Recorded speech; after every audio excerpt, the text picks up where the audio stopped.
Vader no se levantó hasta que la holoimagen del emperador se desvaneció por completo. Entonces, permaneció allí parado un largo momento, con los brazos enfundados colgando a los costados y la pesarosa cabeza inclinada. Finalmente se volvió, y se dirigió a la escotilla que daba a la sala de control del Exactor. Toda la galaxia creía que el caballero Jedi Anakin Skywalker, símbolo del esfuerzo bélico, el héroe sin miedo, el elegido, había muerto en Coruscant durante el ataque al Templo Jedi. Y en cierto modo, así era. Anakin está muerto, se dijo Vader. Pero de no ser por lo sucedido en Mustafar, Anakin estaría ahora sentado en el trono de Coruscant, con su mujer a un lado y su hijo en brazos. En vez de eso, el plan de Palpatine se había ejecutado de la forma más precisa. Lo había ganado todo: la guerra, la república, la fidelidad del antiguo caballero Jedi, en quien la Orden había depositado todas sus esperanzas.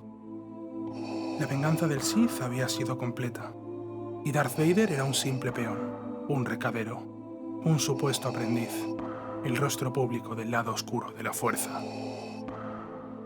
Aún conservaba sus conocimientos de las artes Jedi, pero estaba inseguro sobre cuál era su lugar en la Fuerza, y pese a dar ya los primeros pasos para despertar el poder del lado oscuro, desconocía su capacidad para usar ese poder.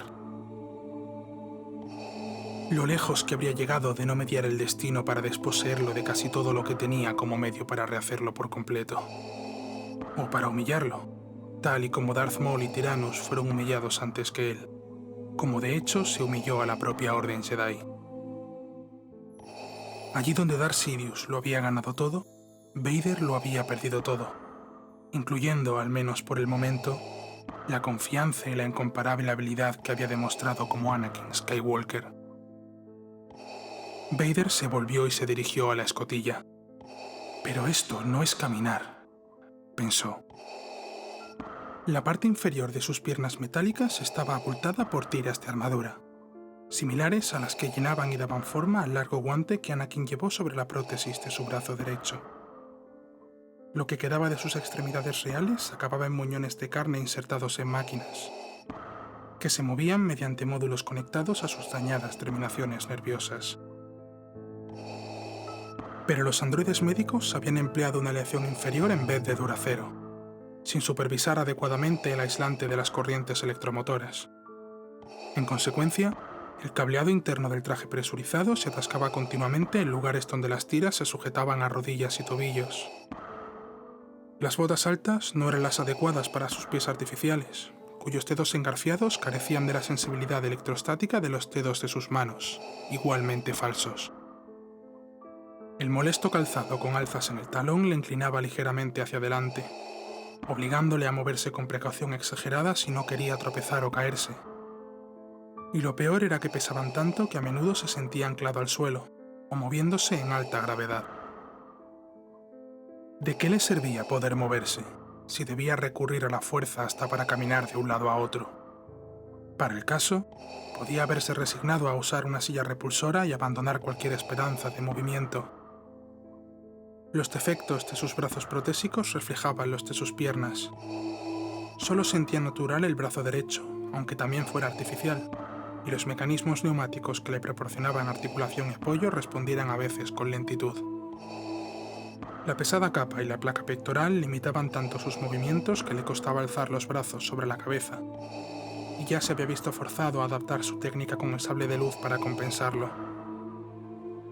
Probablemente podría ajustar los servomotores y los pistones de los antebrazos, de modo que dotaran a sus manos de fuerza sobrada para aplastar el pomo de su nuevo sable de luz.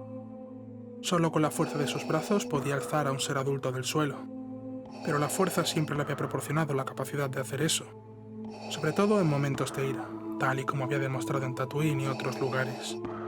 Además, las mangas del traje no envolvían las prótesis como deberían, y los guantes hasta el codo colgaban flojos y formaban numerosas arrugas en sus muñecas. Mirándose los guantes, pensó: «Esto no es ver». La máscara presurizada tenía ojos saltones, boca de pez, ninguna nariz y resultaba innecesariamente angulosa en las mejillas.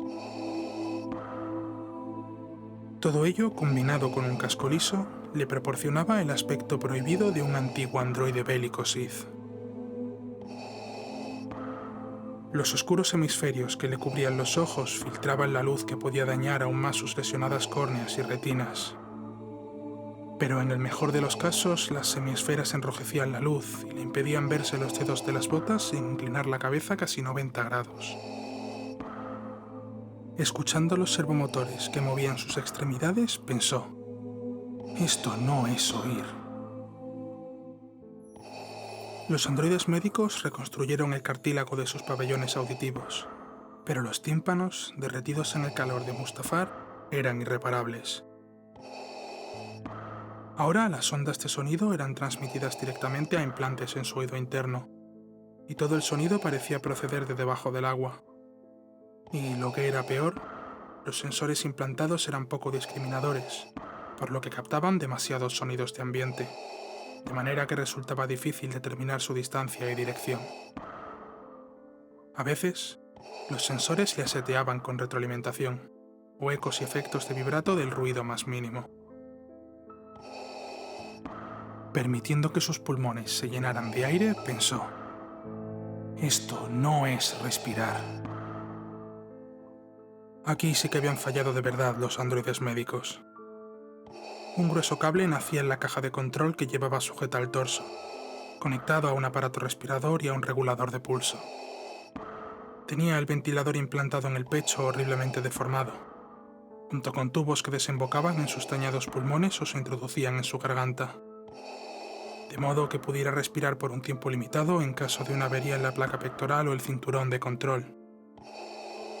Pero el panel de control pitaba con frecuencia y sin motivo, y la constelación de luces solo servía de constante recordatorio de su vulnerabilidad.